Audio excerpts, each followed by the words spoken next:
आपने यूएन में भी सर्व किया है, तो यूएन इंडिया को कैसे देखता है? एक तो पहले तो यूनाइटेड नेशंस के कई कई अंग हैं।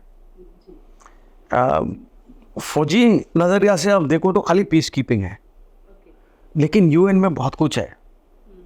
यूनिसेफ भी है जो बच्चों को देखता है, यूएनएचसीआर भी है जो रेफ्यूजी को देखता है, यूएन फॉर द लॉज है, वर्ल्ड हेल्थ ऑर्गेनाइजेशन है, फूड एंड एग्रीकल्चरल ऑर्गेनाइजेशन है, यूनेस्को है जो कल्चरल देखता है।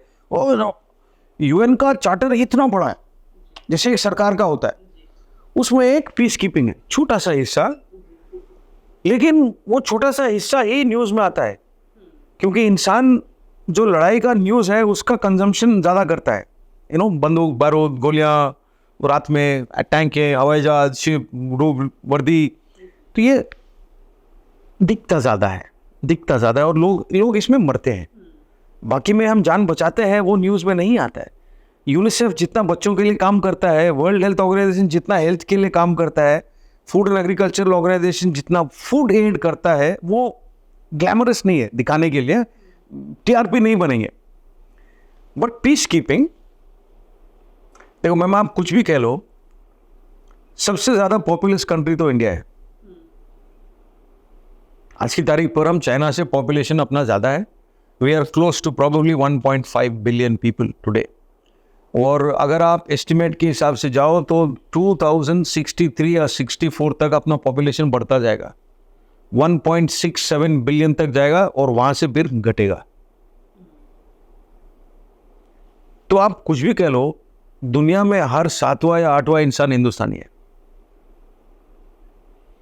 तो यूएन को रेलेवेंट रहने के लिए हिंदुस्तान का इन्वॉल्व होना और एक्टिवली हिस्सा लेना बड़ा ज़रूरी है।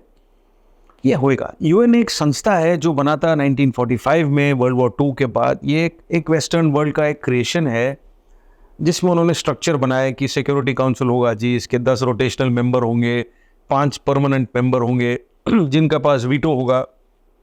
कई सालों से बहस चल रहा है और मुझे यकीन है कि मेरे रहते रहते इसमें कॉन्फ़िगरेशन में चेंज आएगा। अब आप देखिए, जब हम देश जब पैदा हुआ था 47 में, तो हम किसी संस्था के मेंबर नहीं थे।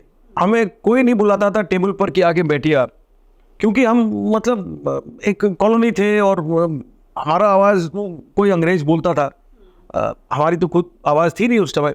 धीरे धीरे अभी हर एक ऐसा मंच जो महत्वपूर्ण काम करता है दुनिया में, उस मंच पे हिंदुस्तान का, भारत का एक सीट है। लोग बुलाते हैं।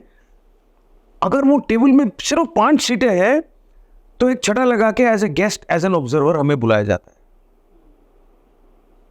तो यूएन ऐसे देखता है हिंदुस्तान को।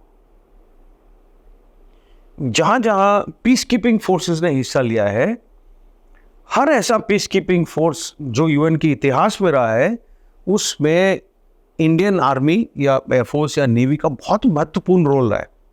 और जो चीज़ हमने किया है, कई और देश और मुल्क कर नहीं पाए। सबसे मुश्किल से मुश्किल काम होते हैं वहाँ पर, वो हमें दिया जाता था। और मैं खुद इस बात का गवाह हूँ। हम लोग सिएरा लियोन में थे, वेस्ट अफ्रीका में एक देश है, तो वहाँ पर फोर्स कमांडर साहब भी अपने थे, हिंदुस्तानी। और एक बहुत बड़ा ऑपरेशन हुआ वहाँ के रेबल्स के खिलाफ। वो मिलिट्री तो नहीं, वो रेबल है, वो मतलब मिसगाइडेड पीपल रेबल्स हैं। सिविल वॉर चलता था। तो सबसे बड़ा ऑपरेशन वहाँ पर एक ऑपरेशन खुखरी था, जो 95% इंडियन आर्मी का रोल था उसके अंदर। हालांकि और देश की फौज भी थे, बट ऑपरेशन अपना था। हमारी बटालियन जाती हैं, हर जगह बटालियन ज़बरदस्त नाम कमा के आती हैं। फोर्स कमांडर की कमीशन लेके आते हैं, यूनिटें और सर्टिफिकेट लेके आते हैं। फोर्स कमांडर साहब जो दूसरे देश के होते हैं, इतने मल्टीनेशनल फोर्स होता है, लेकिन फोर्स कमांडर साहब किसी एक टोली को अपना कमेंडेशन देते हैं। तकरीबन अपना हर टोली ये कमा के आता है। इंडिविजुअली लोग बड़ा ज़बरदस्त काम करते हैं। हमारे जो इंडिविजुअल ऑफिसर्स एंड जेसीओज एंड जवान जो जाते हैं हेडक्वार्टर में इंडिविजुअली, टोली के साथ नहीं, यूनिट के साथ नहीं, they are much in demand. अब मैं बताऊंगा क्यों डिमांड में। मैंने बताया था ना आपको कि मुझे खुद नहीं पता है मेरे मेहनत का सीमा क्या है। आप मुझे टास्क दीजिए, वो टास्क जब तक सक्सेसफुली खत्म नहीं होगा मेरा मेहनत का सीमा भी खत्म नहीं होगा। तो ये बड़ा ज़बरदस्त क्वालिटी है। तो अगर मेरे को दिन में 40 घंटे काम करना है तो दिन में मैं 40 घंटे करूंगा। अभी आप बोलोगे सर दिन में तो 24 होते हैं, मैं 40 का काम करूंगा ना 24 पे जब चाहिए मुझे।